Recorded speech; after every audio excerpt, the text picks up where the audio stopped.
пеште пісіретін боламыз. Ол үшін тауық қанаттарының осындай жіңішке артық бөліктерін кесіп алып тастап, барлығын бір ыдысқа салып маринаттаймыз. Маринаттау үшін 2 ас қасық паприка, 1 бас сарымсақ, 1 ас қасық бал, шым-шым тұз, соя тұздығын қосып, барлығын жақсылап араластырамыз.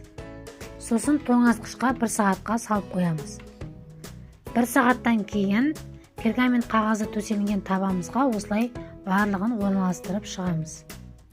Астындағы сұйықтықты тауық қанаттарының бетіне осылай жағып шығып, 160 градуста 40 минут пісіреміз. 40 минуттан соң келесі бетін аударып, тағы да 40 минутқа пісіріп аламыз. Өте дәмді болып шығады. Жасап көріңіздер, өкінбейсіздер. Түрі де осындай қап-қызыл болып әдемі болып шығады. Астарыңыз дәмді болсын.